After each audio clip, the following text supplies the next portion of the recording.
بسم الله الرحمن الرحيم.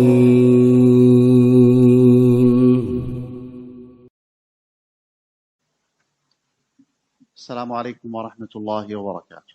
وعليكم السلام ورحمة الله وبركاته. بسم الله الرحمن الرحيم. إن الحمد لله نحمده ونستعينه ونستغفره ونعوذ بالله من شرور أنفسنا وسيئات أعمالنا.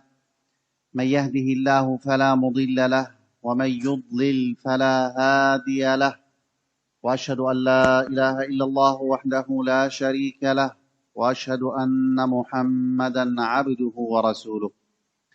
يا أيها الذين آمنوا اتقوا الله حق تقاته ولا تموتن إلا وأنتم مسلمون. يا أيها الناس اتقوا ربكم الذي خلقكم من نفس واحدة وخلق منها زوجها وبث منهما رجالا كثيرا ونساء، واتقوا الله الذي تساءلون به والأرحام إن الله كان عليكم رقيبا.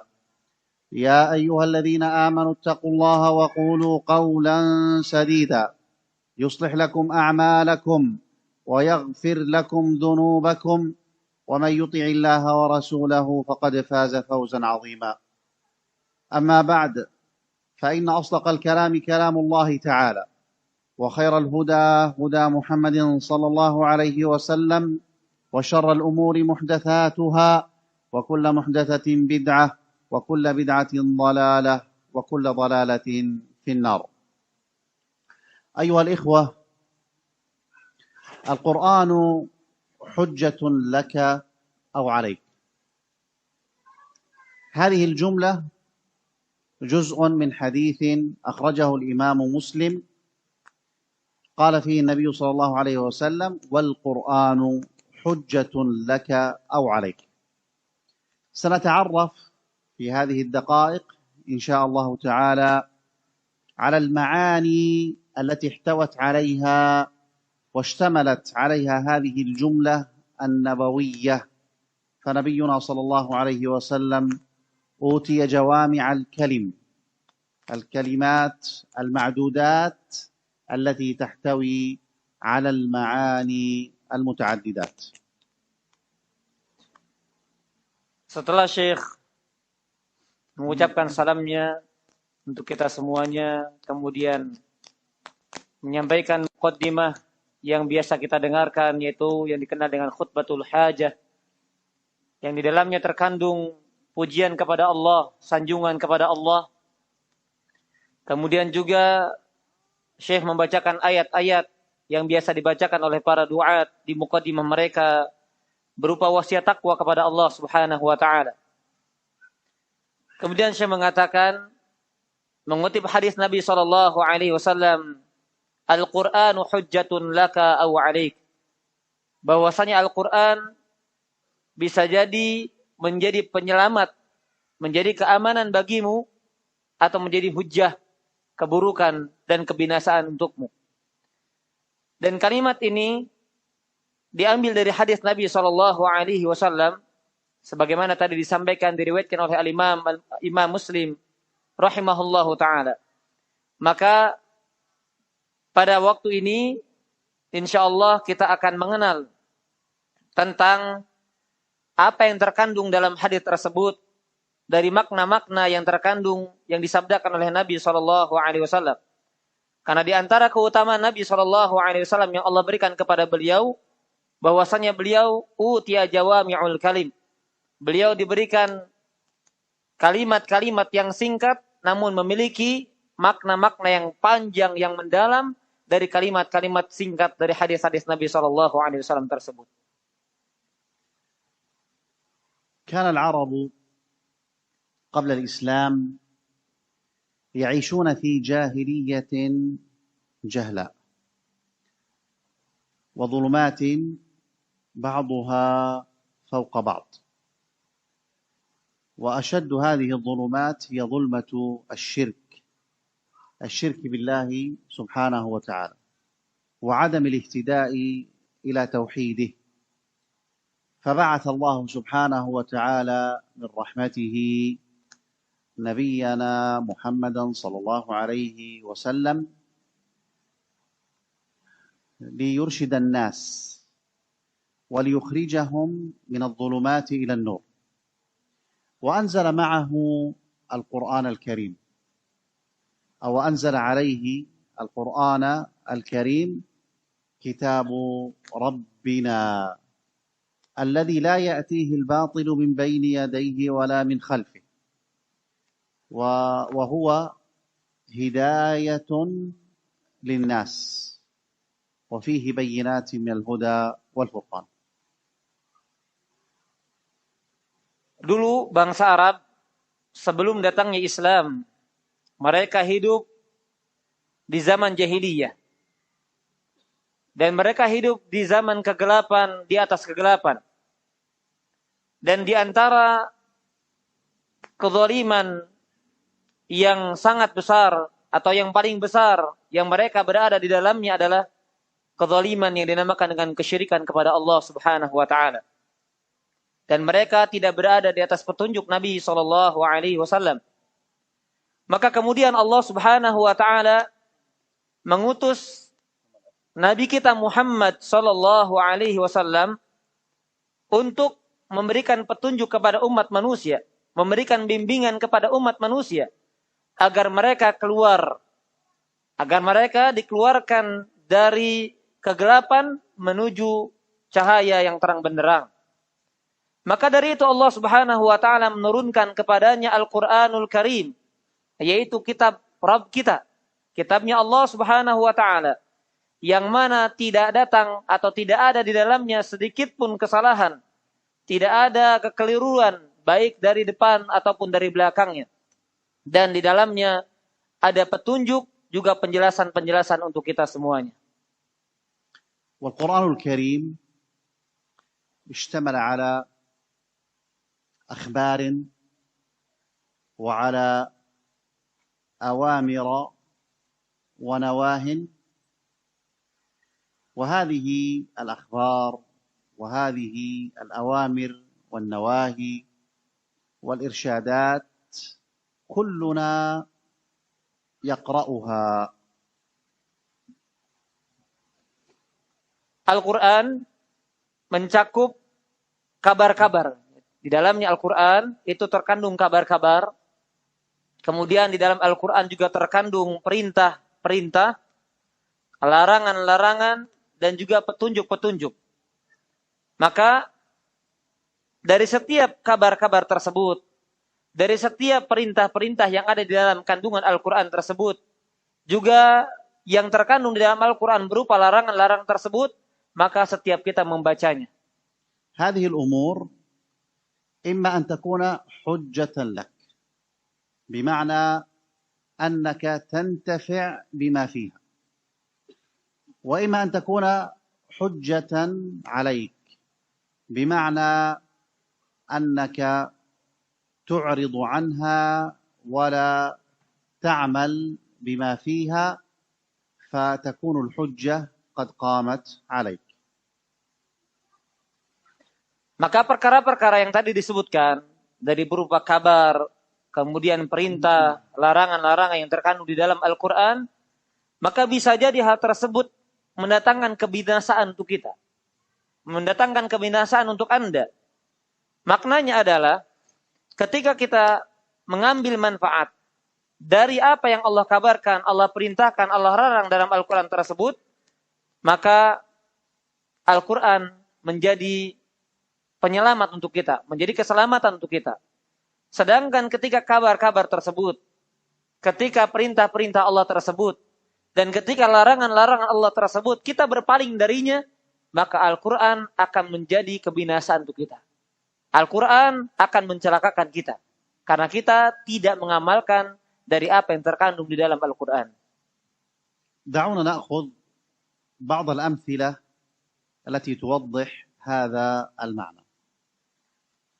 فالقرآن الكريم اشتمل على أخبار كثيرة، من هذه الأخبار ما أخبر به الله سبحانه وتعالى عن نفسه، فأخبر سبحانه وتعالى أنه على العرش استوى، وأخبر سبحانه وتعالى بأن له صفات، وهذه الصفات منها ما هي صفات ذات كصفة اليدين، ومن هذه الصفات ما هي صفة أفعال كمجيئه سبحانه وتعالى ونزوله، ومن هذه الصفات ما هي صفات ذات وصفات أفعال كصفة الكرم. فالمسلم الذي يؤمن بهذه الصفات ويثبتها لله عز وجل كما أثبتها الله لنفسه في كتابه، وكما أثبتها له رسوله صلى الله عليه وسلم في سنته، من غير تحريف ولا تعطيل ولا تشبيه ولا تأويل، فهذا كان القرآن حجة له، لأنه جعله قائده واتبع ما جاء في كتاب الله سبحانه وتعالى. Kita akan memberikan permisalan tentang apa yang tadi disampaikan, apa yang dimaksud Al-Quran itu bisa mendatangkan keselamatan, atau Al-Quran itu bisa mendatangkan kebinasaan kepada seorang hamba. Di antaranya adalah Al-Quran terkandung di dalamnya kabar-kabar. Dan di dalam Al-Quran banyak kabar yang Allah sampaikan. Maka di antara yang Allah sampaikan tentang kabar akan dirinya sendiri, yaitu contohnya ketika Allah mengabarkan kepada kita bahwasanya Allah bersemayam di atas arsy. Jadi ini sifat atau yang terkandung dalam Al-Quran berupa kabar. Allah mengabarkan kepada kita bahwasanya Allah bersemayam di atas arsy. Ar-Rahmanu 'alal 'arsy istawa. Bahwasanya Allah yang Maha Pengasih bersemayam di atas arsy atau meninggi di atas arsy. Maka ketika Allah mengabarkan hal ini, maka kita mengambil kesimpulan sebagaimana disampaikan oleh para ulama bahwasanya Allah Subhanahu wa taala memiliki sifat. Allah mengabarkan tentang sifat-sifatnya. Dan di antara sifat Allah, nah ini terbagi menjadi beberapa macam. Ada sifat yang kaitannya dengan zatnya Allah Subhanahu wa taala. Jadi Allah memiliki sifat dan sifat tersebut kaitannya dengan zat Allah. Seperti sifat tangan, dua tangan bagi Allah. Kemudian yang kedua berupa perbuatan af'al. Di antaranya adalah datangnya Allah, sifat datangnya Allah dan sifat turunnya Allah. Bagaimana dalam dalil-dalil yang disebutkan. Dan kemudian yang berikutnya zat dan af'al. Ya, zat dan af'al seperti al-karam. Ya. Maka jamaah azanillahu iyyakum al-kalam. Zat dan af'al, ya, sifat zat dan af'al yang berkaitan dengan zat Allah dan perbuatan Allah adalah al-kalam, yaitu pembicaraan Allah. Jadi Allah berbicara. Allah memiliki kalam. Nah, ini masuk dalam kategori zat dan af'al. Baik, seorang mukmin yang mengimani, yang beriman kepada kabar-kabar yang Allah sampaikan, maka sikapnya adalah dia menetapkan apa yang ditetapkan Allah untuk dirinya dan menetapkan apa yang ditetapkan oleh Rasulnya Shallallahu Alaihi Wasallam untuk Allah Subhanahu Wa Taala, ya, tanpa menyerupakan dengan makhluknya, tanpa juga kemudian menyamakan, tanpa juga menghilangkan atau memalingkan maknanya kepada selain itu. Namun seorang mukmin kemudian menjadikan apa yang ada di dalam Al-Quran menjadi sebuah kaidah dalam keyakinannya, dan kemudian dia mengikuti apa-apa yang terkandung di dalam Al-Quran. وهناك من يتعامل مع هذه الآيات فيثبت لفظها ولكنه يحرف معانيها، وهذا التحريف مبني على الهوى ومبني على علم الكلام، ليس مأخوذا لا من كلام العرب ولا مأخوذا من تفسيرات الصحابة والتابعين وأتباعهم رضي الله عنهم أجمعين. فيعطل هذه الصفات ويحرف معانيها.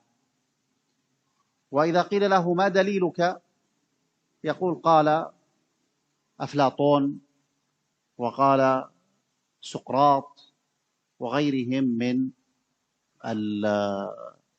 يعني كبار العلماء اليونانيون. فهذا الذي لم يستجب ولم يؤمن بهذه الصفات كما يعني ورد عن النبي صلى الله عليه وسلم وعن الصحابة والتابعين وتابعيهم وأئمة السلف، فهذا جعل القرآن حجة عليه لأنه ابتدع وخالف الواجب عليه في هذه الآيات وهذه الأخبار عن الله سبحانه وتعالى والواردة في القرآن الكريم. Ada sebagian manusia yang kemudian mereka berusaha memahami ayat-ayat tadi. Di antaranya adalah ayat-ayat tentang sifat-sifat Allah Subhanahu wa taala. Mereka di antara contohnya, mereka menetapkan lafadznya. Jadi mereka meyakini lafadz al-yadain contohnya tentang sifat Allah, namun memalingkan maknanya. Dan penyimpangan ini terjadi karena dua dasar. Karena mereka mengikuti hawa nafsu dan mereka mengikuti ahlul kalam. Dan mereka tidak mengambil baik dari sisi bahasa Arab, dari orang-orang Arab yang murni bahasanya. Mereka juga tidak mengambil dasar tersebut dari para sahabat Rasul sallallahu alaihi wasallam. Mereka juga tidak mengikuti pemahaman para tabi'in, kemudian atba'at tabi'in. Tidak. Dan bahkan ketika mereka ditanya, apa dalil Anda tentang makna firman Allah demikian, makna sifat Allah demikian, maka mereka menyebutkan nama-nama dari kalangan ahlu Yunan. Ya. Ketika mereka menyampaikan makna tentang sifat-sifat Allah Subhanahu wa ta'ala. Maka yang demikian itu, atau contoh yang seperti ini, berarti mereka tidak mengikuti Al-Quran. Mereka tidak mengikuti apa yang terkandung dalam Al-Quran dan tidak mengimani apa yang disampaikan Allah Subhanahu wa ta'ala tentang sifat-sifatnya. Maka contoh seperti ini berarti dia telah menjadikan Al-Quran sebagai kebinasaan untuk dirinya. Kenapa? Karena dia tidak mengikuti Al-Quran dan bahkan dia menyelisih Al-Quran, tidak mengikuti pemahaman yang dipahami oleh ahli tafsir dari kalangan sahabat radhiyallahu anhum ajma'in, dari kalangan tabi'in dan juga atba'ut tabi'in. مثال آخر جاء في القرآن الكريم أخبار كثيرة وقصص عن الأنبياء عليهم الصلاة والسلام، وهذه القصص فيها تفصيلات كثيرة ومتعددة. فالذي يؤمن بهذه الأخبار التي أخبر عنها الله سبحانه وتعالى فهذا كان القرآن حجة له.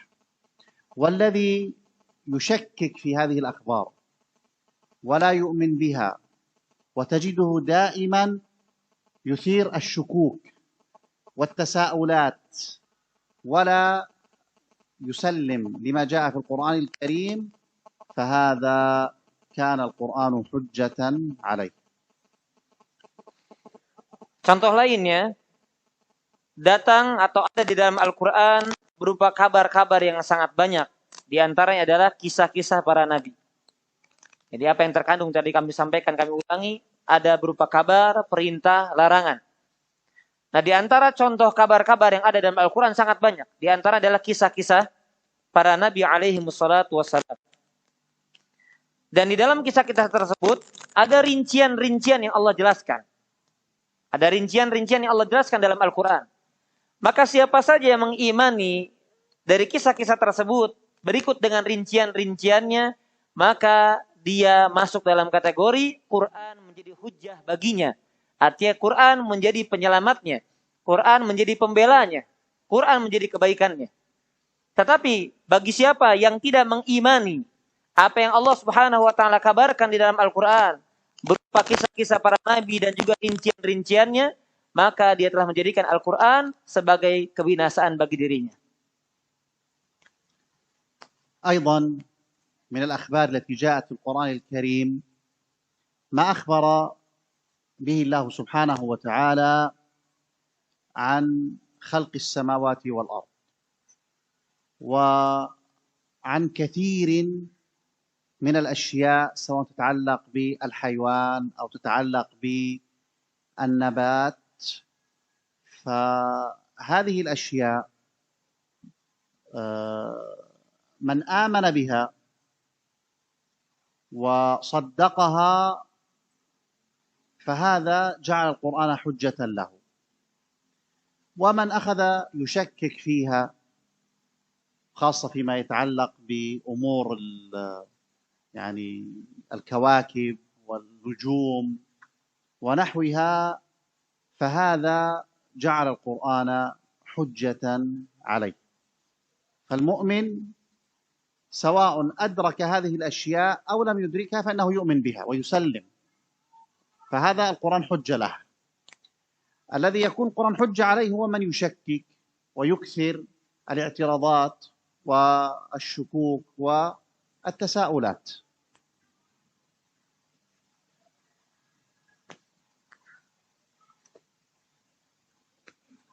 Kemudian di antara kabar yang datang dalam Al-Quran, di antaranya adalah tentang kabar bahwasanya Allah menciptakan langit dan bumi.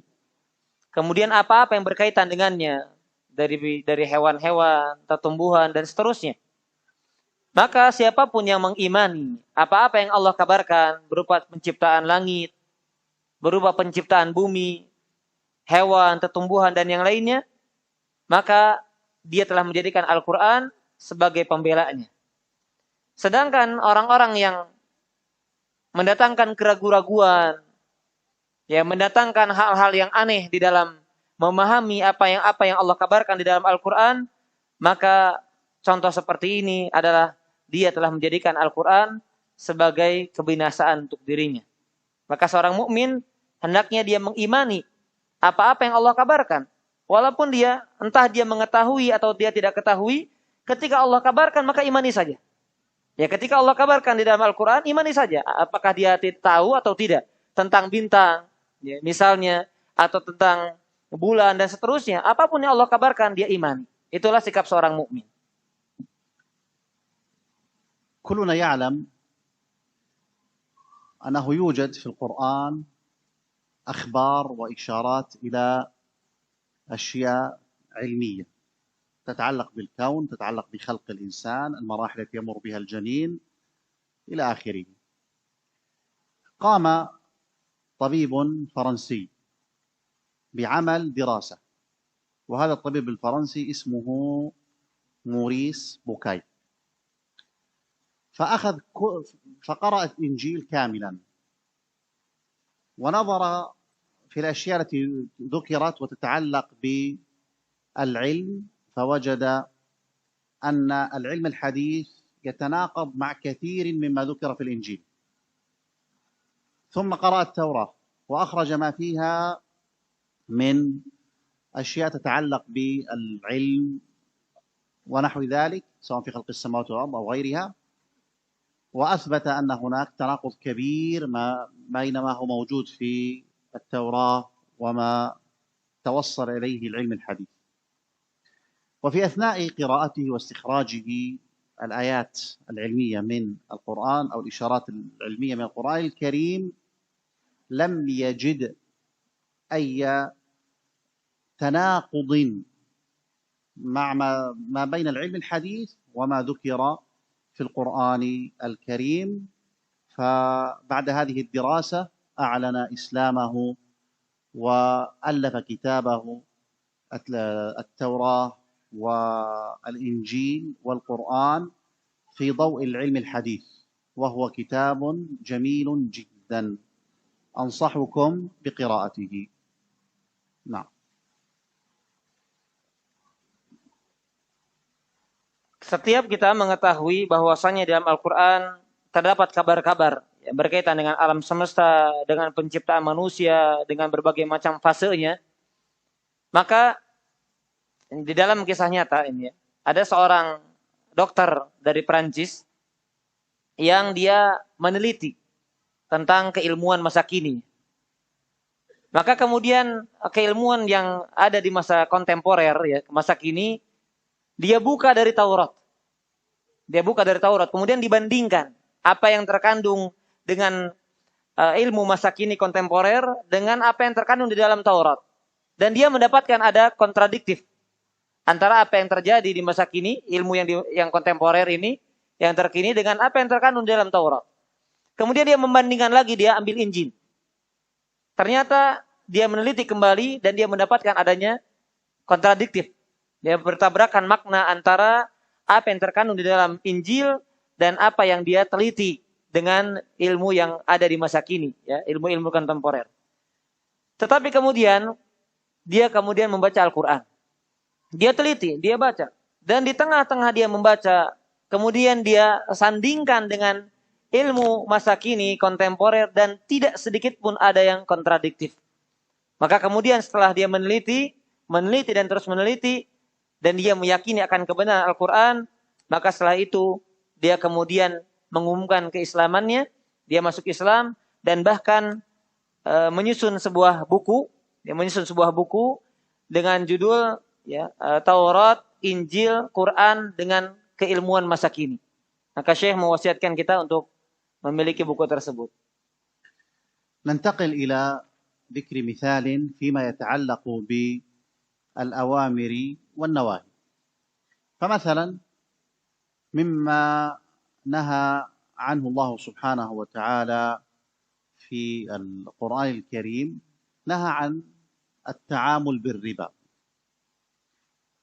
وبين عقوبته في آيات متتاليات في سورة البقرة وفي غيرها من سور القرآن، وبين أن من لم يترك الربا فقد أعلن عليه الحرب، فأذنوا بحرب من الله ورسوله. فالمسلم الذي يقرأ هذه الآيات ثم تجده يتعامل بالربا ولا يترك الربا، فهذا قد جعل القرآن حجة عليه. وأما من ترك الربا أو لم يتعامل به وابتعد عنه امتثالا لنهي الله سبحانه وتعالى عن هذه الكبيرة من الكبائر، فهذا جعل القرآن حجة له. Kita beralih kepada apa yang terkandung dalam Al-Quran berupa larangan dan perintah. Kalau tadi Syekh telah menjelaskan tentang kandungan yang ada dalam Al-Quran berupa kabar-kabar yang Allah kabarkan dalam Al-Quran. Dan kita beralih kepada apa yang terkandung dalam Al-Quran berupa larangan-larangan dan perintah-perintah Allah Subhanahu wa Ta'ala. Maka Syekh kemudian memberikan contoh, di antara hal yang dilarang Allah Subhanahu wa Ta'ala di dalam Al-Quran adalah Allah melarang kita semuanya untuk bermuamalah dengan muamalah yang di dalamnya ada riba.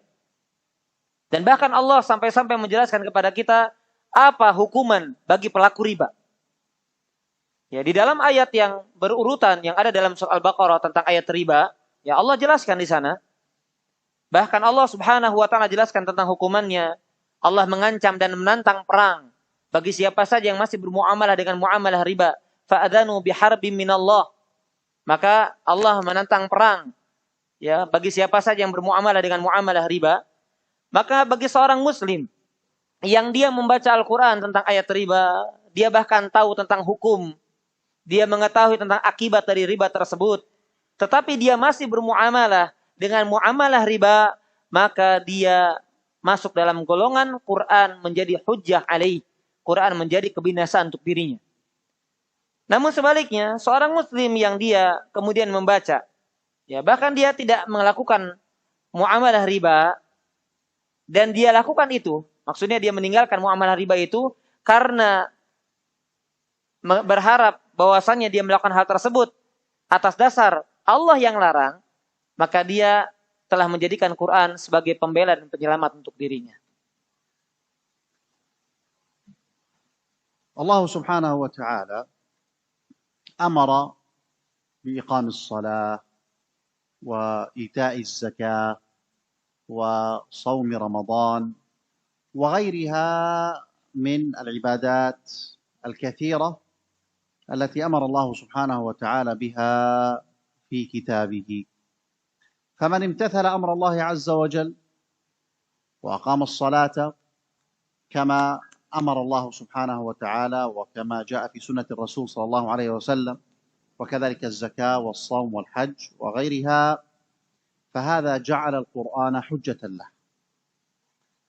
أما من قصر في ذلك سواء ترك هذه العبادات أو قصر في أدائها ولم يؤدها كما يحب الله ويرضى، فهذا جعل القرآن حجة عليه.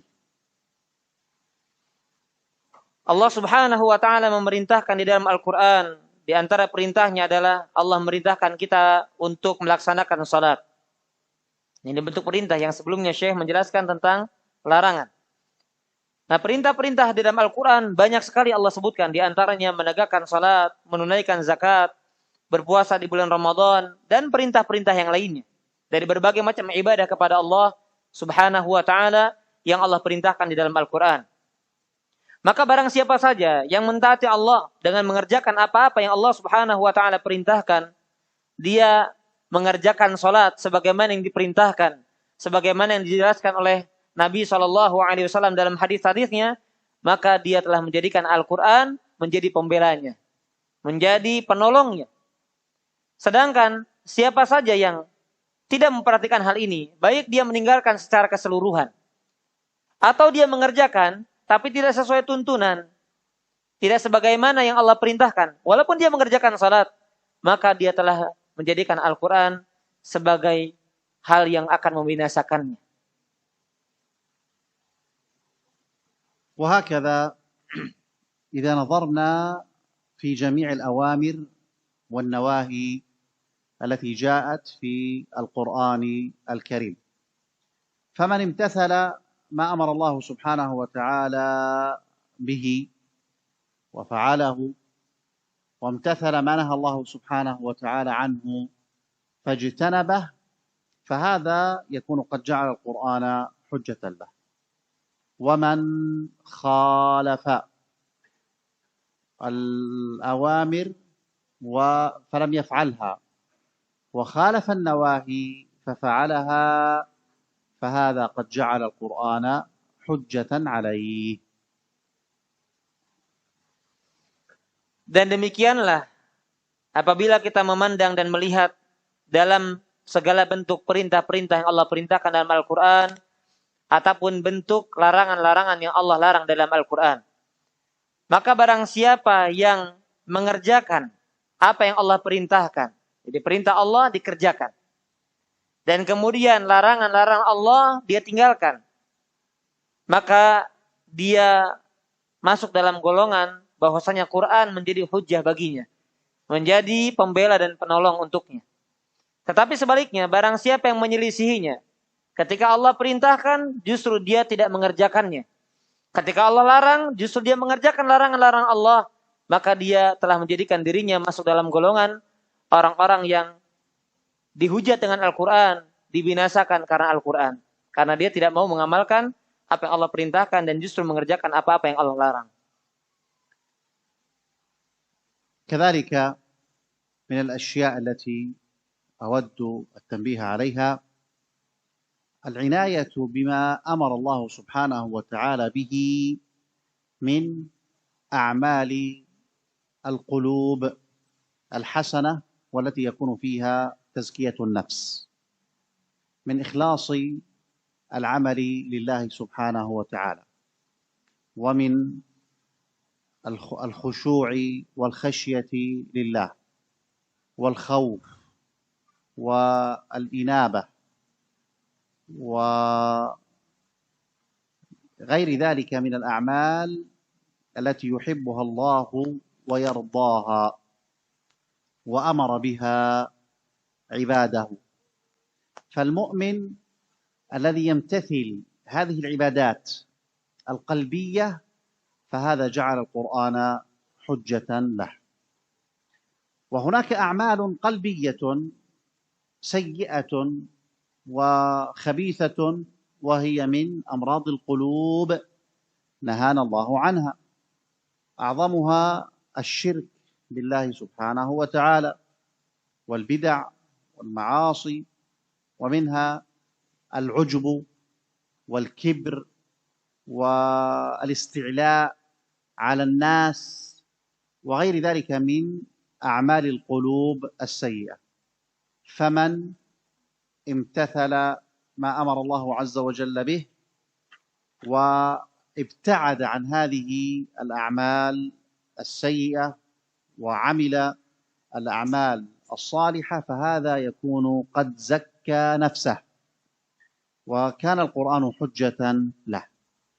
أما من ترك الأعمال الصالحة وعمل بالأعمال السيئة من شرك وبدعة ومعاصي وكبر وحسد إلى آخره فهذا قد جعل القرآن حجة عليه.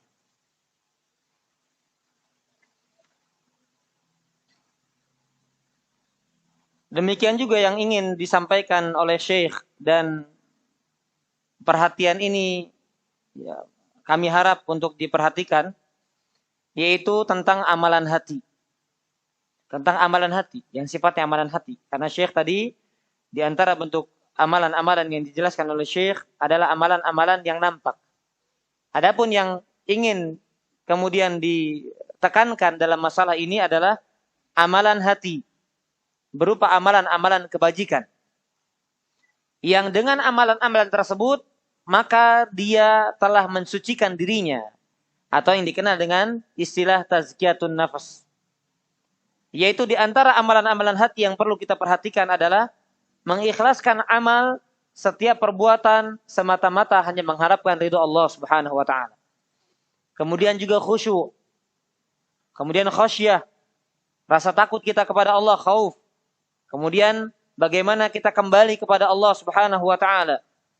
Dan segala bentuk amalan-amalan hati yang Allah Subhanahu wa taala cintai dan ridhai, dan Allah Subhanahu wa taala perintahkan hamba-hambanya untuk mengamalkan amalan-amalan tersebut. Maka barang siapa yang mengamalkan amalan-amalan hati yang tadi disampaikan dan juga amalan-amalan lainnya, maka dia telah menjadikan Al-Quran sebagai penolongnya, sebagai pembelanya.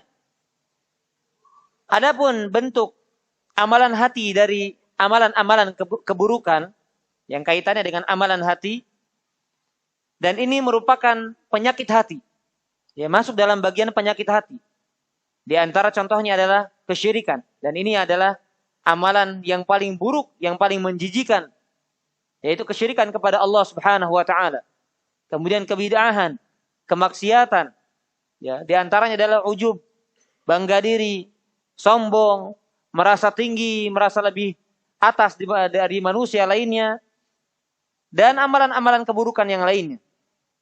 Maka barang siapa yang dia mengikuti perintah-perintah Allah Subhanahu wa taala dari amalan-amalan kebajikan yang berkaitan dengan amalan hati, maka dia telah menjadikan Quran sebagai pembelanya. Ya. Sedangkan orang yang tidak mengamalkan apa-apa yang Allah perintahkan, justru dia menyelisihi amalan-amalan soleh. Dia melakukan amalan-amalan yang kaitan dengan amalan keburukan yang berkaitan dengan hati, seperti hasad, ya, dengki, dan seterusnya, maka dia telah menjadikan dirinya masuk ke dalam golongan orang-orang yang dibinasakan dengan Al-Quran. أمر الله سبحانه وتعالى في كتابه الكريم بالاعتصام بحبله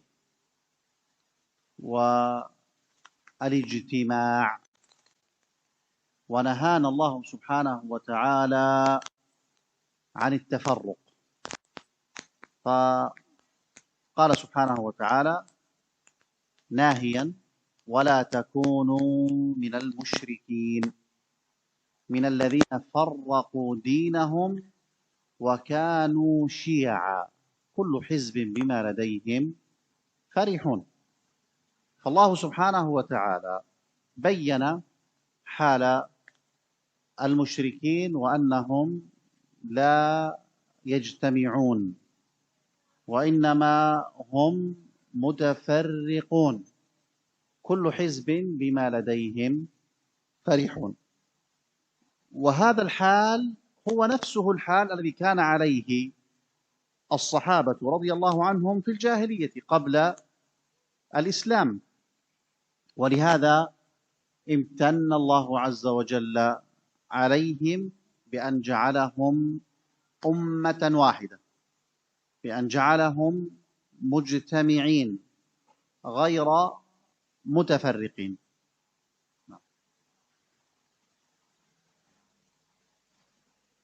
Allah Subhanahu wa taala, di antara bentuk perintah yang Allah Subhanahu wa taala perintahkan kepada kita semuanya di dalam kitabnya Al-Qur'anul Karim adalah perintah tentang berpegang teguh kepada tari Allah Subhanahu wa taala dan perintah untuk ijtima', bersama, berjamaah, bersatu, ya, tidak berpecah belah.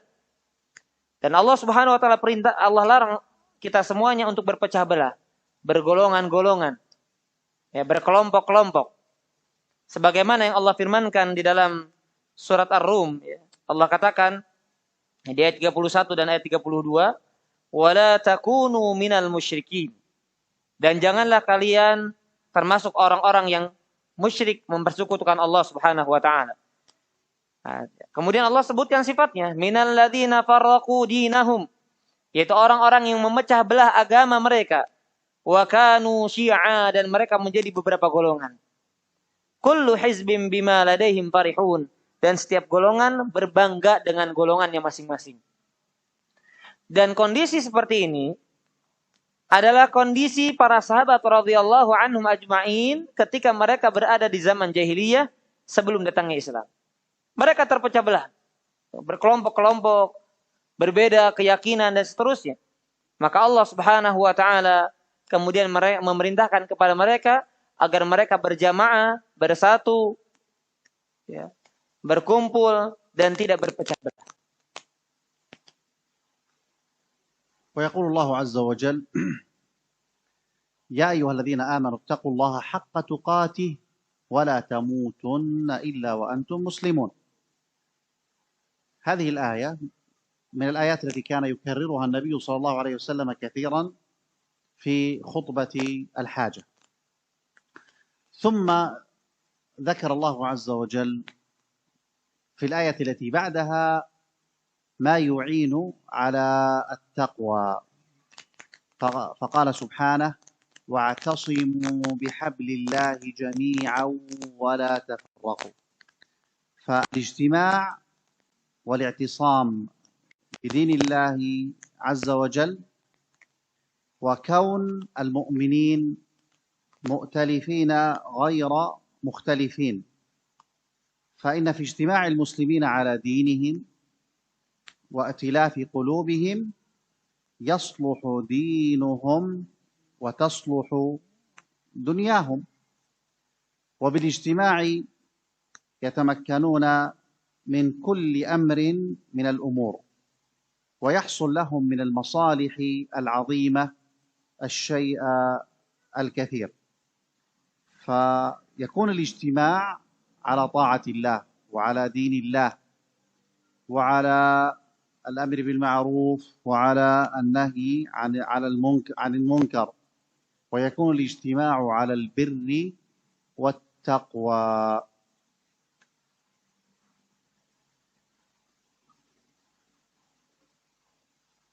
Allah Subhanahu wa taala berfirman di dalam Al-Qur'an, "Ya ayyuhalladzina amanu taqullaha haqqa tuqatih wa la tamutunna illa wa antum muslimun." Wahai orang-orang beriman, bertakwalah kepada Allah dengan sebenar-benar takwa dan jangan sampai kalian mati kecuali dalam keadaan Islam, dalam keadaan berserah diri kepada Allah Subhanahu wa taala. Dan ini di antara ayat yang sering diulang-ulang oleh Nabi sallallahu alaihi wasallam di khutbatul hajah. Dan ayat yang datang setelahnya adalah ayat yang menjelaskan kepada kita bagaimana kita terbantu. Ya, membantu ayat tersebut membantu membangun ketakwaan dalam diri kita. Nah, dan di antara hal yang membantu membangun ketakwaan dalam diri seorang hamba adalah dengan kita berpegang teguh kepada tali Allah dan jangan berpecah belah. Allah mengatakan, wa'tasimu bihablillahi jami'an wa la tafarraqu. Berpegang teguhlah kalian kepada tali Allah seluruhnya, ya, wa la tafarraqu, dan janganlah kalian berpecah belah, janganlah kalian berkelompok-kelompok. Bersatu padu bersama dan berpegang teguh kepada tali Allah, kemudian tidak berpecah belah, ini akan menyebabkan bersatunya hati kaum muslimin. Maka dengan bersatunya hati kaum muslimin, maka mereka akan mendapatkan maslahat demi maslahat. Ya, baik dalam urusan agama mereka, atau bahkan dalam urusan duniawi mereka. Dan mereka akan mendapatkan kebajikan demi kebajikan. Dan dengan perkumpulan seperti itu, maksud dari ijtima, berkumpul, tidak berpecah belah, maksudnya adalah berkumpul dalam rangka mentaati Allah Subhanahu wa taala. Berkumpul dalam rangka menegakkan amar ma'ruf dan nahi mungkar. Dan berkumpul dalam rangka di atas ketakwaan dan kebajikan. Ya. Wa ta'awanu 'alal birri wa taqwa. Berkumpul saling tolong menolong dalam kebaikan dan dalam takwa. ويقول النبي صلى الله عليه وسلم الجماعة رحمة والفرقة عذاب. الجماعة رحمة والفرقة عذاب.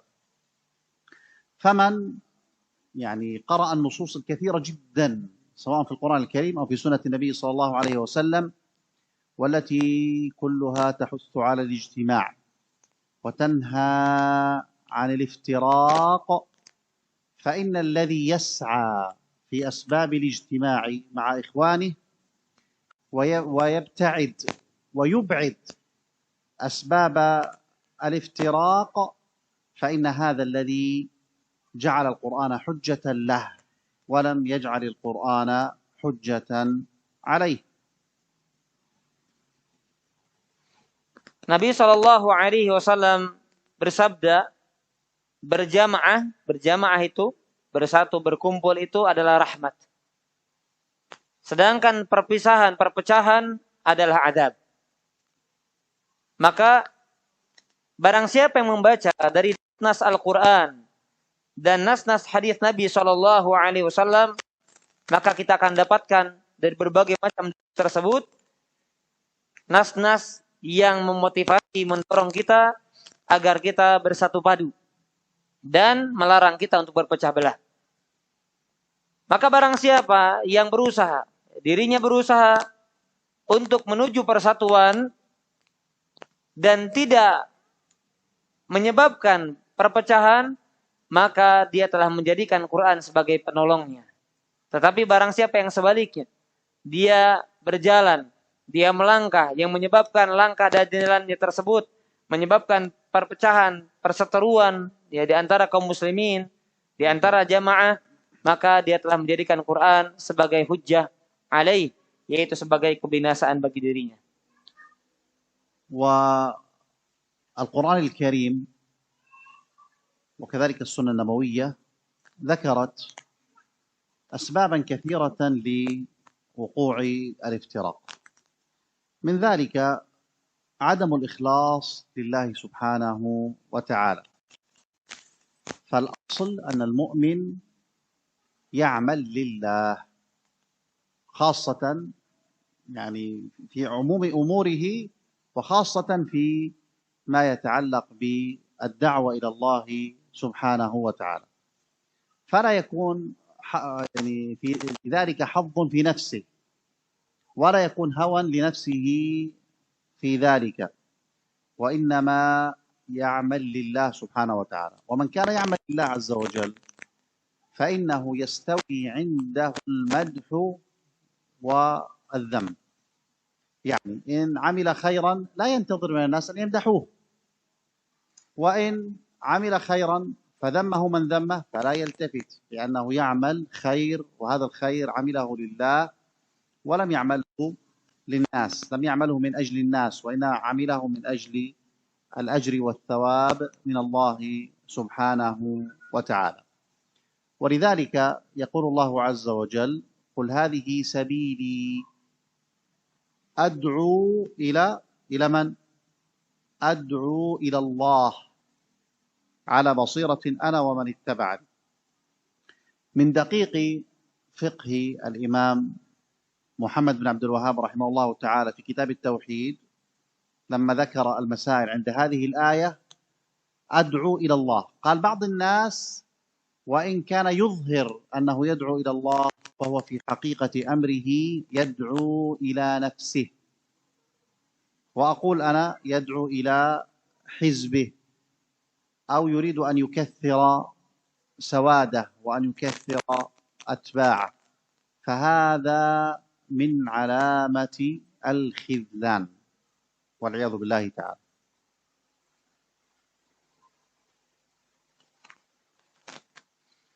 Al-Quran, di dalam Al-Quran dan sunnah-sunnah Nabi SAW, di dalamnya disebutkan sebab-sebab yang sangat banyak kenapa bisa terjadi perpecahan.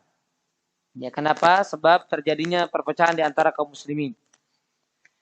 Di antaranya yang pertama adalah ketiadaan ikhlas. Tidak adanya keikhlasan.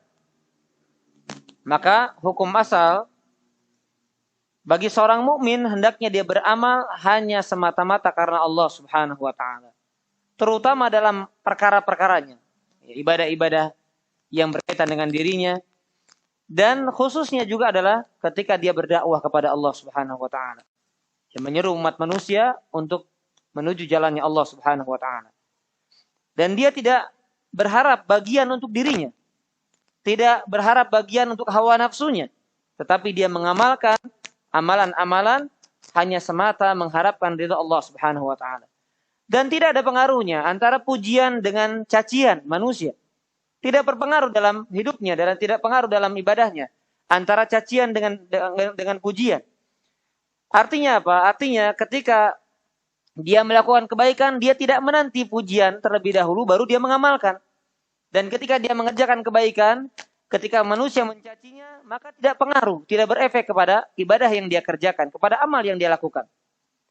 Kenapa? Karena dia tidak beramal untuk manusia, melainkan dia beramal hanya untuk Allah Subhanahu wa taala. Allah Subhanahu wa taala mengatakan, "Qul hadhihi sabili ad'u ila Allah." Katakan wahai Muhammad, bahwasanya inilah jalanku, aku menyeru manusia kepada Allah Subhanahu wa taala.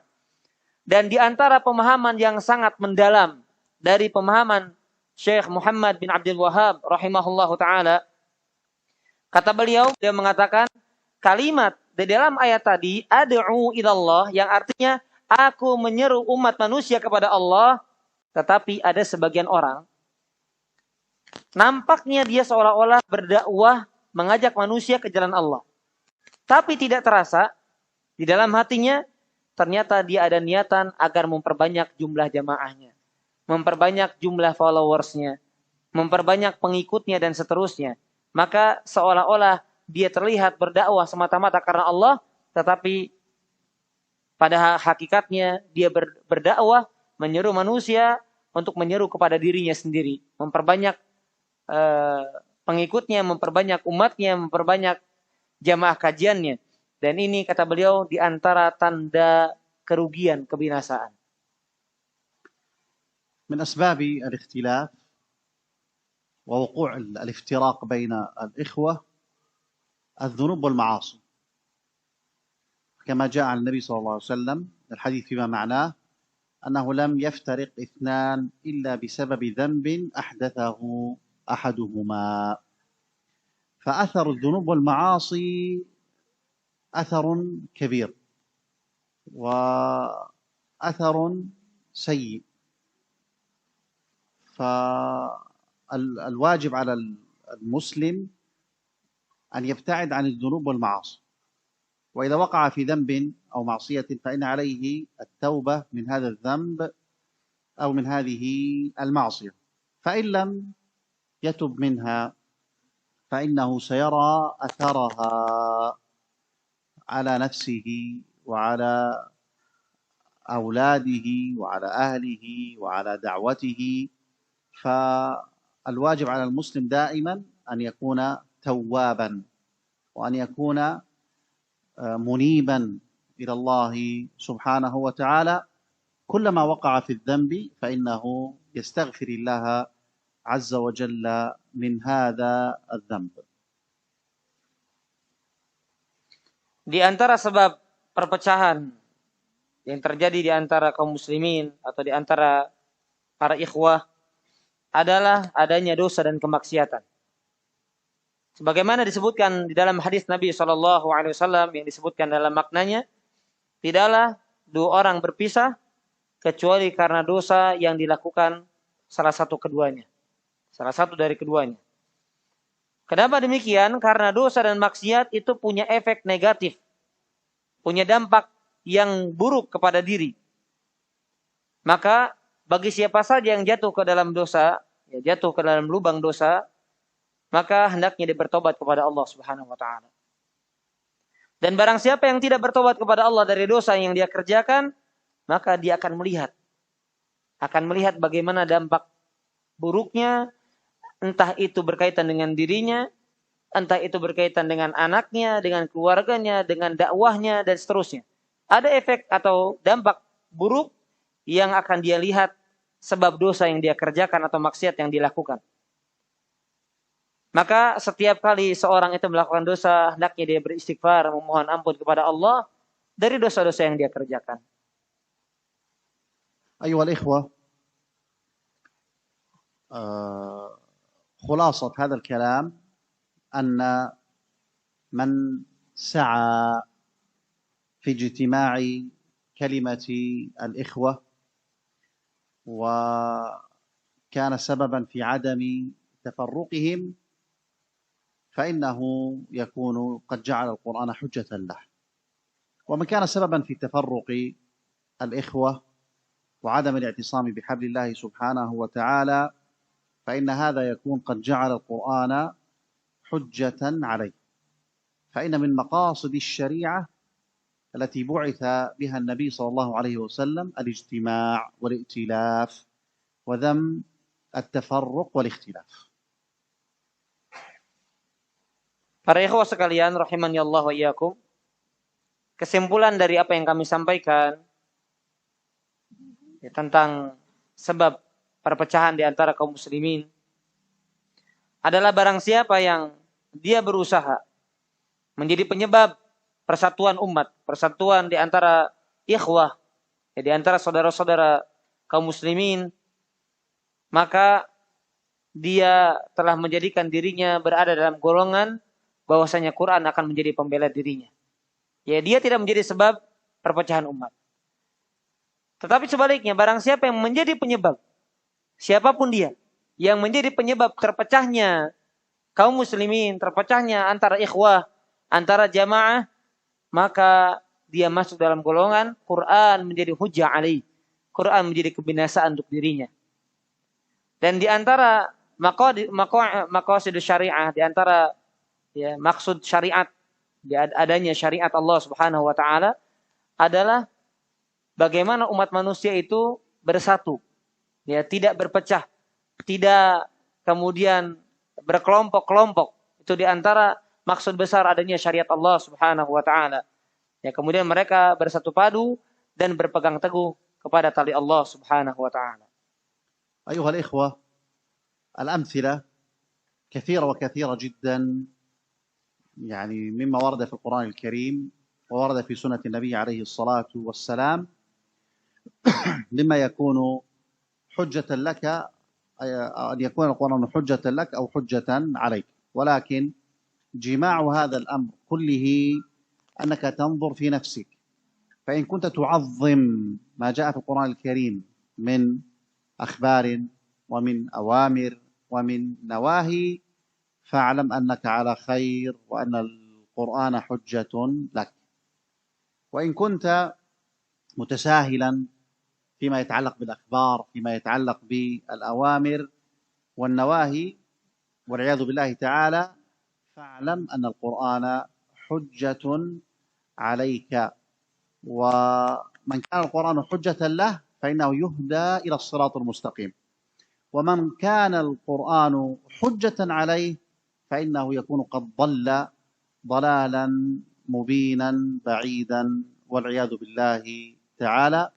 فنسأل الله سبحانه وتعالى أن نكون ممن يكون القرآن حجة لهم لا حجة عليهم. Saya mengatakan bahwasanya permisalan-permisalan di dalam Al-Quran sangatlah banyak ya tentang apa yang disampaikan oleh beliau, yaitu tema kita hari ini, bahwa Quran itu antara kebinasaan dan keselamatan bagi seorang hamba. Itu sangat banyak dalam Al-Quran. Tetapi kita bisa simpulkan, dan bagaimana kesimpulannya, lihatlah diri kita masing-masing. Lihatlah diri kita masing-masing. Siapa di antara kita yang mengagungkan Al-Quran, baik itu berkaitan dengan kabar-kabar yang datang dalam Al-Quran, atau berupa perintah yang ada dalam Al-Quran, atau larangan-larangan yang ada dalam Al-Quran, kemudian kita mengagungkannya, maka ketahuilah Al-Quran menjadi pembela dan keselamatan bagi kita, dan ketahuilah bahwa kita berada di atas kebaikan. Tetapi sebaliknya, jika kita menyepelekan, tidak mengagungkan apa-apa yang berkaitan dengan apa yang disampaikan tadi, ketika ada kabar dari Allah, ketika ada perintah, ketika ada larangan, kemudian justru kita mengabaikan yang menyelisihinya, maka kita masuk dalam golongan wal'iyadzubillah, yaitu Quran menjadi kebinasaan untuk kita. Maka barang siapa yang Quran menjadi keselamatan bagi dirinya, maka dia berada di atas petunjuk Allah Subhanahu wa taala. Jadi barang siapa yang dia masuk dalam golongan Quran hujjatun lahu, menjadi penolong pembelanya, berarti dia mendapatkan petunjuk. Dia berada di atas petunjuk Allah dan bimbingan Allah Subhanahu wa taala. Dan sebaliknya barang siapa yang dia masuk dalam golongan bahwasanya Quran menjadi hujjah alaih, Quran menjadi kebinasaan bagi dirinya, maka dia berada di atas kesesatan. Dia berada di atas penyimpangan. Wal'iyadzubillah. Semoga Allah Subhanahu wa taala melindungi kita semuanya. Dan kami mohon kepada Allah Subhanahu wa taala agar Allah Subhanahu wa taala jadikan kita ke dalam golongan orang-orang yang Al-Quran menjadi keselamatan bagi mereka, keselamatan bagi kita, dan tidak termasuk golongan orang-orang yang Al-Quran menjadi kebinasaan bagi mereka. Ya, baik, Syekh memberikan kesempatan bagi siapa yang ingin bertanya, kami persilahkan. Baik, sudah datang beberapa kertas ya di hadapan kami, pertanyaan kepada Syekh.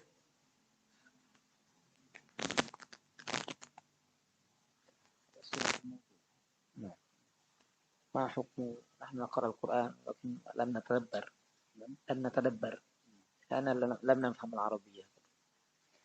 Ya, pertanyaannya walam na'mal bihi. Naqra faqat. Pertanyaan yang pertama, bagaimana hukumnya kalau kita hanya membaca Quran faqat qiraah tanpa tadabbur dan tidak mengamalkannya? نعم، هنا يعني لعل بعد سماعنا لهذه المحاضرة يكون حافزا لنا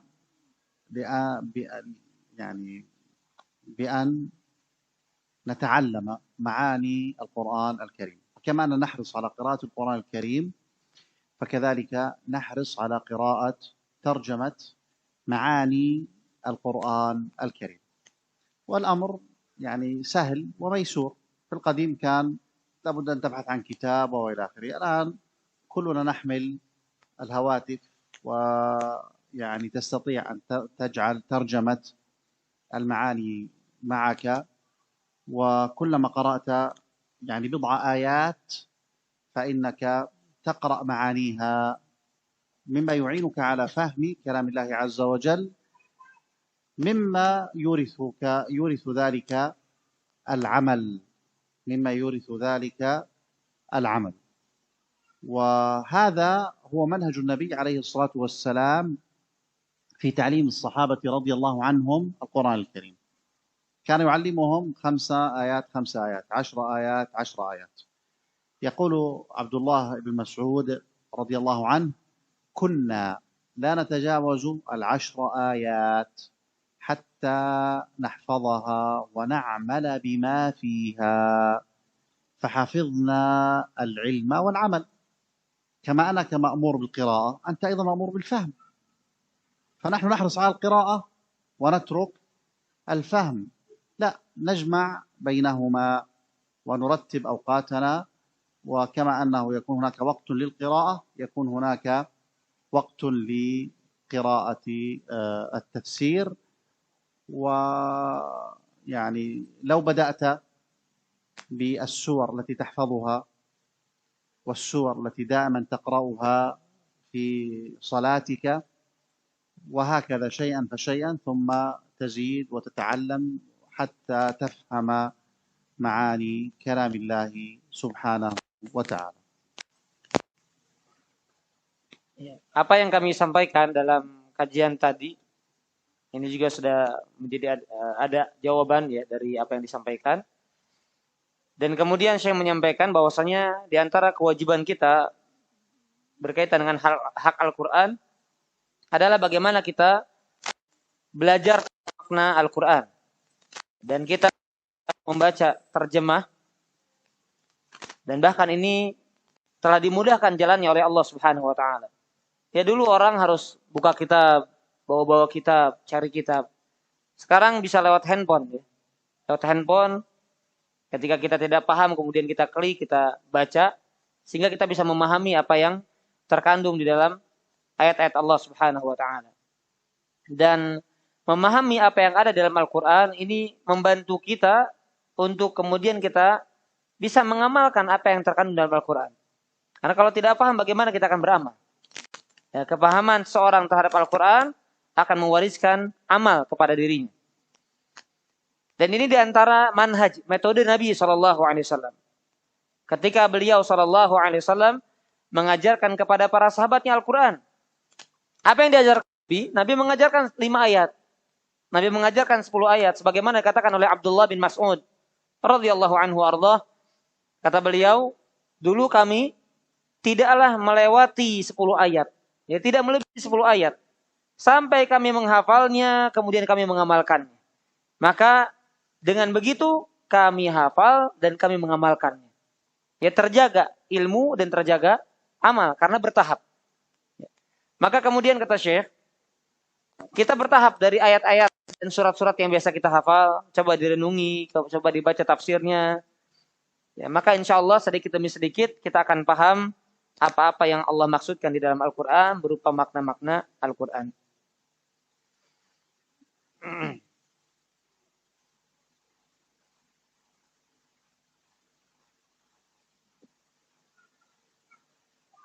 Alladhi yakun hujjah.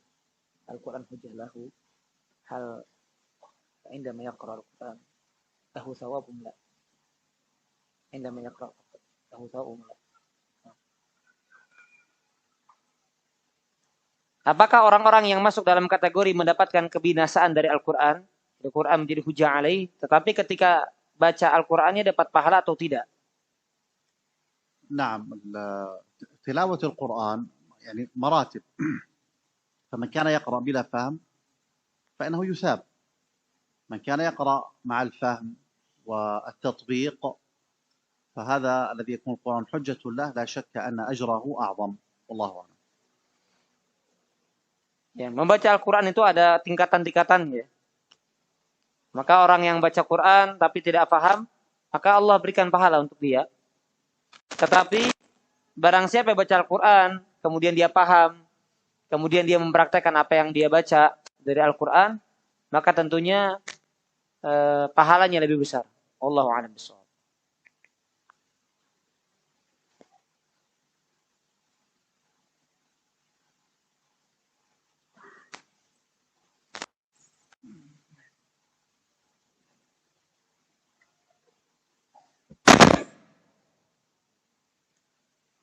موجود أسئلة شيخ هنا. نعم طيب. عندنا في إندونيسيا الموضوع يكون في الموضوع. أي طيب. السؤال في الموضوع. طيب. عندنا في إندونيسيا حفاظ القرآن، لكن عندهم كثير من البدع، هل أجرهم يفسد بهذه البدع؟ هل أجرهم يسقط هذه البدع؟ نعم هنا يعني قد تكون المسألة بالعكس، ليس كما سأل السائل. فصاحب البدعة قد تغفر له بدعته بكثرة الأعمال الصالحة، وقد تكون البدعة محبطة للعمل، لكن البدعة التي تحبط العمل هي البدعة المكفرة، هي البدعة المكفرة. ولكن قد يكون الإنسان صاحب بدعة ولكن تغفر له بدعته، وقد ذكر شيخ الإسلام ابن تيمية رحمه الله تعالى نحو 10 أسباب يعني تمحى بها الذنوب. فهذا الرجل قد يكون عنده بدعة، قد يكون عنده معاصي، لكن عنده أعمال أيضا صالحة يعني تكون أكثر من هذه البدعة أو المعصية التي عملها.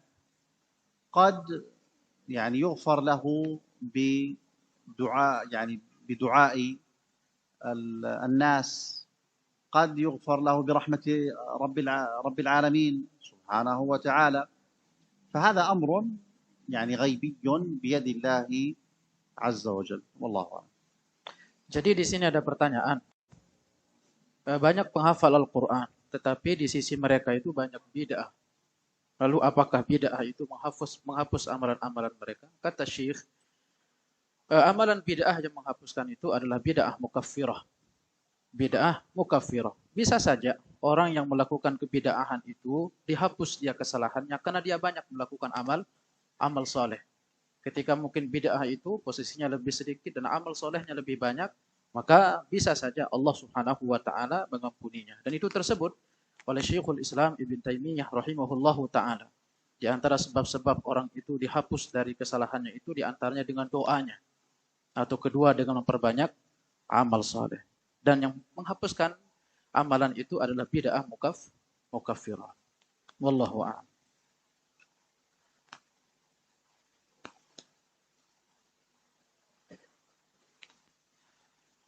هناك سؤال أيضا شيخ. كنت أرملة يعني كأنها من الأخوات، وعندنا الأولاد ويشغلنا بعمل في البيت وحدي أنا كما تقول يعني، لذلك يشغل بالشغلة وينحرفها من القرآن في قراءة القرآن والصلاة. هل لهذا يكون من المهلكين بالقرآن أو كيف؟ نعم، المرأة في بيتها في شغلها في بيتها تؤجر عليه إذا ابتغت بذلك وجه الله سبحانه وتعالى، ولكن أيضا لا ينبغي أن يطغى العمل على يعني تعلم الدين وقراءة القرآن. ومن السبل الميسرة أن تستمع إلى المحاضرات سواء كان على اليوتيوب أو كان في الراديو في أثناء العمل، يكون القرآن يعني مع الترجمة أيضا يعني تسمعه، هذا موجود الآن ومتوفر. فيعني السبل اغتنام الأوقات ويعني حتى مع الشغل يعني متيسرة وكثيرة جدا. ومن الأشياء التي أنا أنصح بها، سواء أنصح بها الأخوات وأنصح بها الإخوة، كثرة التكرار. يعني لما مثلا أستمع إلى تفسير السورة أو أستمع إلى درس معين وأنا عندي وقت، يعني ممكن أستمع يعني حتى لو كان مع الشغل، فالتكرار يجعلك تفهم وتستوعب، بل أقول وتحفظ هذا الذي تكثر من سماعه، سواء كان القرآن الكريم أو ترجمة معاني القرآن الكريم أو كان يعني حلقات ودروس العلم، فهذا من الأشياء المفيدة جدا ولكننا نغفل عنها. Di sini ada pertanyaan. Kondisi saya single parent atau janda ya. Karena pasangan hidup saya sudah meninggal. Sekarang saya banyak anak dan saya kadang sibuk dengan urusan rumah tangga. Lebih banyak mengurus anak, kadang jarang baca Quran dan sholat sering telat. Bagaimana, apakah termasuk binasa? Kata Syekh, perempuan yang melaksanakan kegiatan rumah tangga itu diberikan pahala oleh Allah. Diberikan pahala oleh Allah Subhanahu wa taala. Artinya kebaikan itu tidak pada satu titik tertentu saja. Bahwa seseorang itu dia diberikan pahala perempuan dengan urusan yang ada di rumah tangganya. Maka Syekh ada pesan untuk perempuan maupun untuk laki-laki. Untuk yang mungkin sibuk, itu bisa mungkin menggunakan jalan-jalan yang lain. Atau cara-cara yang lain. Di antaranya memperbanyak mendengar. Sabil istima'. Imma Al-Quran atau imma ceramah.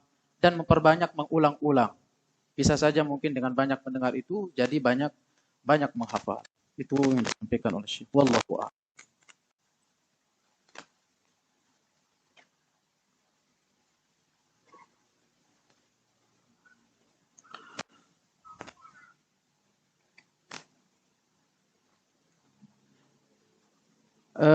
هنا سؤال شيخ.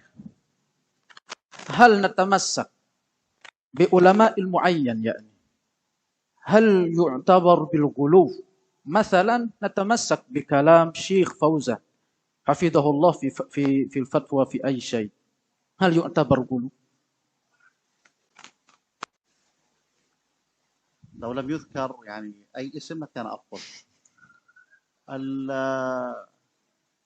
الناس ينقسمون إلى أقسام، فمنهم العامي الذي لا يميز بين الحق والباطل، وإنما يتبع أو يقلد كلام عالم من العلماء، وهذا موجود ولا يذم عليه. فليس كل الناس طلبة علم وليس كل الناس يعني علماء، ولكن الذي يذم عليه هو التعصب.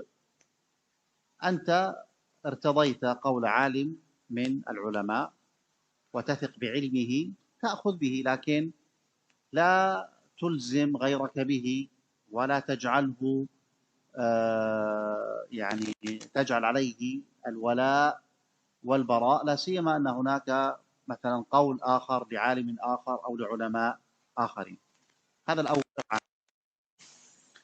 الثاني طالب العلم الذي يعني يستطيع يميز بين المسائل ويعني ينظر في الأدلة ويرجح، وطبعا هذا مرتبة متقدمة في العلم. لا نتكلم عن طالب علم مبتدئ. الطالب العلم المبتدئ مثل العامي، لكن طالب علم متقدم هذا ينظر في الأدلة بين المختلفين ويرى ويأخذ ما يراه صوابا ولا حرج في ذلك، لأنه يعني عنده الآلة وعنده القدرة على أن يميز. لكن يعني الذي نراه أن أغلب من يتعصب هم الجهلة. الذي يتعصب هم الجهلة. الإنسان كلما زاد علمه كلما يعني زاد حلمه، وتجده يعني رحيما فيه الأناة وعدم الاستعجال وعدم التعصب. والله أعلم. Di sini ada pertanyaan. لا تذكر اسم أحد. Tapi Syekh mengatakan adabnya kalau bertanya itu jangan sebut nama. Al-ahsan la tadhkur isma. Baik, itu adab bertanya. Kawan-kawan, di sini apakah boleh kita berpegang teguh dengan satu pendapat ulama? Kata Syekh, manusia itu dibagi menjadi beberapa macam. Ay annan nas munqasimah ilal aqsam. Pertama, al-awwam. Kalau dia orang awam, memang tidak semua orang itu diberikan kesempatan oleh Allah untuk menimba ilmu atau faham ilmu pengetahuan. Maka orang yang seperti ini dia dibolehkan untuk berpegang teguh dengan satu pendapat ulama. Tetapi tetap kata Syekh bahwa yang tidak boleh itu ta'assub. membangun cinta dan benci di atas pendapat itu.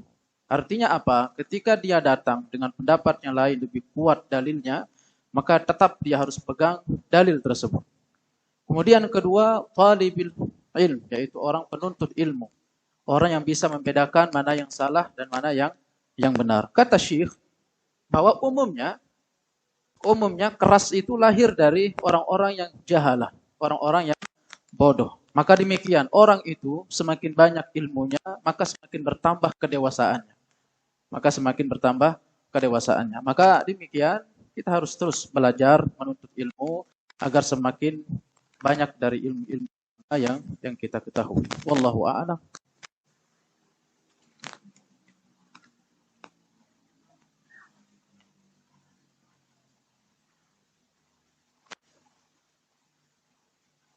Ustaz Abu Bakar, تفضل. لا موجود سؤال هنا ربما متساوي السؤال نفس السؤال. هو نفس سؤال. عفوا شيخ، أحيانا نقرأ أولا أسئلة موجود أسئلة يخرج من الدرس.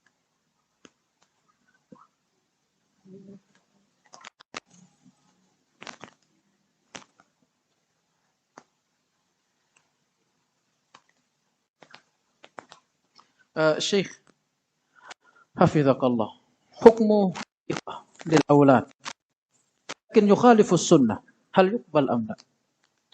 عقيقة يعني للأولاد. آخر سؤال إيش؟ هل يقبل أم لا؟ إيش وجه المخالفة؟ مخالفة للسنة. ما ندري. السؤال ناقص. Yang bertanya juga masih kurang lengkap ya.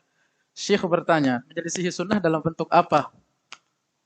Menyelisihi sunnah dalam bentuk apa? Kita tinggalkan pertanyaannya ya. Barakallahu fiik. Kalau bertanya itu yang lengkap ya, yang sempurna.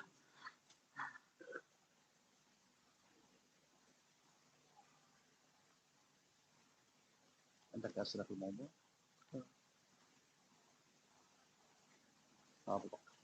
عندك أسئلة في الموضوع؟ Ustaz, أقرأ. أما هل هذا داخل في التفرق باختلافات نصنع مثلا من بقول mengaji اسمه كذا كذا عرفت اجتماعات في التعليم تشرح يعني لا أفهم حقيقة الأمر. سؤال طيب.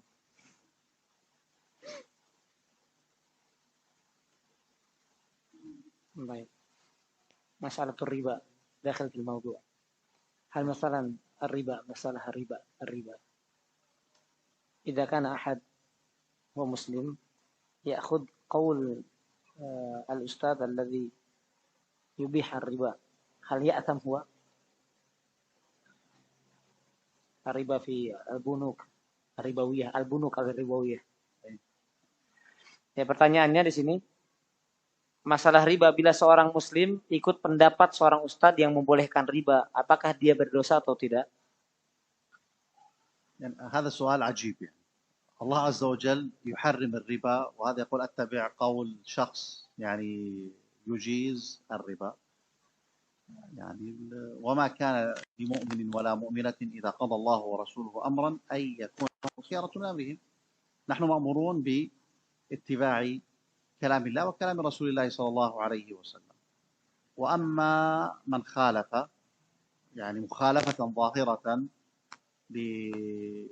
يعني نص من نصوص الكتاب والسنة فهذا يعني لا يلتفت إليه أصلا، والذي يتبعه يكون آثما. والله أعلم. Ya, jawaban dari Syekh dari pertanyaan tadi. Ini soal aneh juga begitu ya. Ajib. Allah jelas menghalalkan riba. Kemudian dia ikuti ustadz yang menghalalkan riba. Berarti dia mendahulukan ustadz di atas Allah Subhanahu wa taala. Padahal jelas Allah mengatakan wa ma kana lil mu'minin wa la mu'minatin idza qadallahu wa rasuluhu amran an yakuna lahumul khiyaratu min amrihim. Ya, dan tidak pantas bagi seorang mukmin laki-laki atau perempuan ketika Allah dan Rasulnya menetapkan satu perkara kemudian ada pilihan lain dari selain Allah dan Rasulnya. Ini tentu nggak pantas. Ya makanya ketika ada satu pendapat yang menyelisihi syariat, maka nggak boleh kita pandang itu, nggak boleh kita ambil dari siapapun dia. Maka siapapun yang mengikuti pendapat tersebut yang salah, yang tidak mengikuti syariat Allah atau yang menyelisih syariat Allah, maka dia berdosa. Ustaz Sultan. Syekh minta maaf ya dari pertanyaan-pertanyaan yang tidak sesuai tema, itu kita skip dulu. Karena Syekh nggak mau menjawab kalau yang tidak sesuai dengan tema. Ada yang bertanya langsung barangkali? Tafadhol. Pakai bahasa Inggris, bahasa Jerman. Nanti Ustaz Abu Bakar yang terjemah. Silakan, yang mau bertanya langsung silakan, angkat tangan. Biar hidup majelisnya ya. Soal irfa yadah. Au min tulab ma'had, dari ma'had. Fadhal. Santri. Silakan.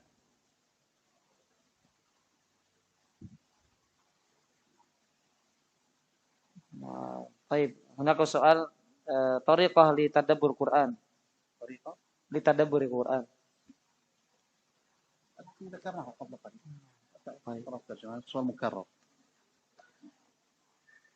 Sudah ya tadi dijawab ya untuk kiat mentadabbur Quran dari yang Ustaz Sultan sampaikan juga sudah diulang-ulang, kemudian didengar dari radio, dengar dari ceramah-ceramah dan seterusnya.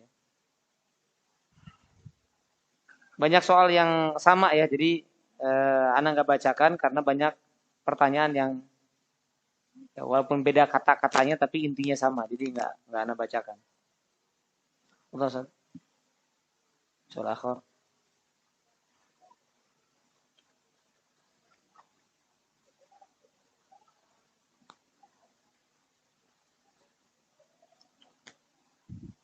Silakan. Ada yang mau bertanya? Ibu-ibu saya mungkin yang mau bertanya di belakang. Ada mic di belakang? Enggak ada.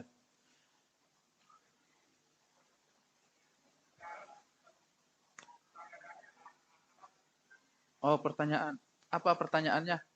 Nah, boleh mungkin secara langsung. Agak ketimpa Yang dia. ini yang baru. Nah, Oh, iya. telah dzakarna Syekh. Nah, telah dzakarna. Masalan, huna millah, arafta millah, majmu'ah. يقيم المحاضرة كل مجموعة يقيم المحاضرة هل هذا داخل في مسمى تفرق لكن فقط هذا وسيلة فقط فتي بناء على الفهم هذا يحتاج الى شرح وتفصيل حتى اجيب ما اجيب هكذا شيء لا يعني افهم لا طيب ya kata Syekh ini karena adat di Indonesia dengan di beliau beda ya, tidak ada istilahnya wasilah saja ya, media dakwah saja.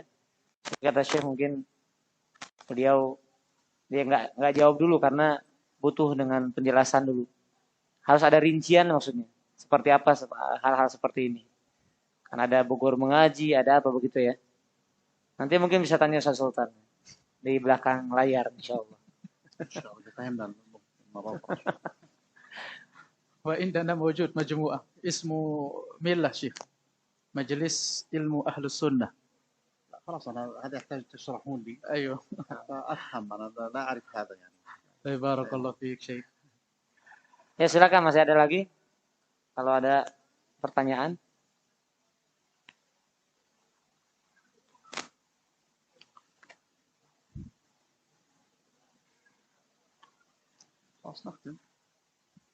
Ya, afwan Syekh. Minaz ziyadah. Teman-teman, kawan-kawan, bapak saya, kita di Kelapa Nunggal itu ada millah, majelis ilmu ahlus sunnah. Dan walhamdulillah, dari millah ini dari semenjak kecil dengan saudara kami, Ustaz Fajri, ya mulai dari titik ke titik, dari kampung ke kampung, beliau membangun pelajaran-pelajaran. Walhamdulillah, di Kelapa Nunggal atau di Cilengsi umumnya sudah banyak dibangun pelajaran-pelajaran. Mungkin di Al-Barkah. Mungkin yang belum kesentuh mungkin di sana di area Cikahuripan. Alhamdulillah sekarang di Cikahuripan juga ada beberapa masjid yang kita di situ bangun pelajaran-pelajaran. Kita bangun di situ pelajaran-pelajaran fikih, pelajaran manhaji. Silakan. Mau ngaji kemanapun. Walhamdulillah. ya, dan jangan sampai terjadi perpecahan. Syekh tadi sudah mengingatkan bahwa wa'tasimu bihablillah. Maka bersatunya kita itu di majelis ilmu. Alhamdulillah banyak pelajaran-pelajaran yang bisa dihadiri di Masjid Al-Banna, kemudian di Cikahuripan banyak pelajaran-pelajaran. Khusus untuk akhwat juga fikih ada banyak pelajaran-pelajaran. Intinya Syekh enggak mau menjawab kalau perkara-perkara yang sifatnya menyerempet ke masalah perpecahan-perpecahan. Taib, barakallahu fikum. Soal akhir, Ustaz. Hal hadis alladhi qala Rasul sallallahu alaihi wasallam fi Inna Allah yarfa' bihadzal aqwam Inna Allah yarfa' bihadzal kitab aqwaman wa yadha bil akharin. Hadza nafsul ma'na. Al-Qur'an hujjah lahu aw alaih. Nah. Jadi pertanyaannya, ada hadis yang disebutkan Nabi SAW mengatakan sesungguhnya Allah mengangkat suatu kaum dengan Al-Quran dan menghinakan suatu kaum dengan Al-Quran. Ya, saya tanya tadi dengan sederhana, apakah ini sama maknanya dengan apa yang kita bahas, yaitu Quran itu menjadi kebinasaan atau keselamatan? Maka kata Syekh dengan jawaban singkat padat, na'am, ya. Cukup sudah. Baik. Bas. Ikhtitam, fadl.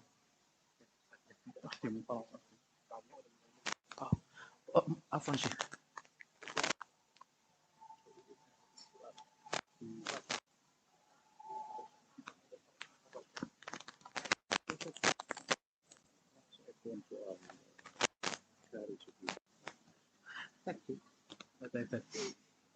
Ibu saya yang mau bertanya tidak diizinkan pakai mic oleh Syekh.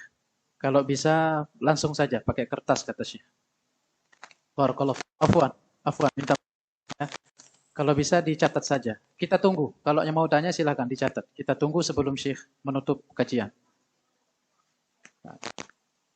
Syekh yantazir taktubina soal. Tulis dulu soalnya, silakan kita tunggu pertanyaannya. Sudah pegang mic ya? Afwan. Afwan ibu saya.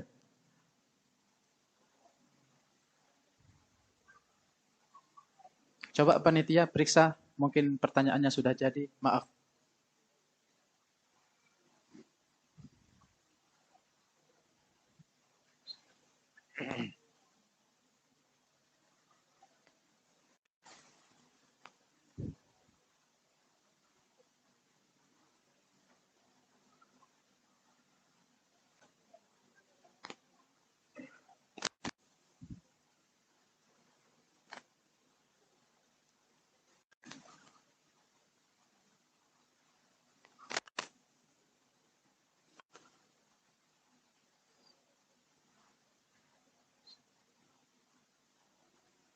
أقترح ننهي وتأتون بالسؤال. خلاص ننهي حتى من أراد أن ينصرف ينصرف. طيب.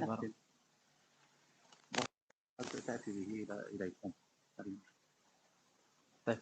Sudah? Sudah? Ibu saya? Sudah? Masih ditulis? Masih tulis. Karena Syekh ingin ditutup. Boleh nanti pertanyaannya dibawa pertanyaan dijawab sama Ustaz. Nanti dibawa sama Ustaz Abu Bakar. Syekh ingin menutup kajian. Baik, kita kembali ke acara terakhir. Ikhwan yang hadir di sini secara khusus, semoga senantiasa diberikan taufik, diberikan hidayah oleh Allah Subhanahu wa taala, diberikan al-afiyat oleh Allah Subhanahu wa taala. Yang duduk di majelis ilmu hari ini semoga senantiasa diberikan kelapangan waktu, diberikan kelapangan rizki. Semoga dari karunia-karunia tersebut kita bisa berjumpa kembali di majelis-majelis ilmu yang lainnya. Idza marartum bi riyadil jannati farta'u, ay kama qala Rasulullah sallallahu alaihi wasallam. Baik, kami bersama Syekh memohon maaf dari segala macam kekurangan dan juga Ustaz Abu Bakar. Kita tutup dengan sama-sama membaca doa kafaratul majlis. Subhanakallahumma wa bihamdika asyhadu an la ilaha illa anta astaghfiruka wa atubu ilaik. Assalamualaikum warahmatullahi wabarakatuh. Waalaikumsalam.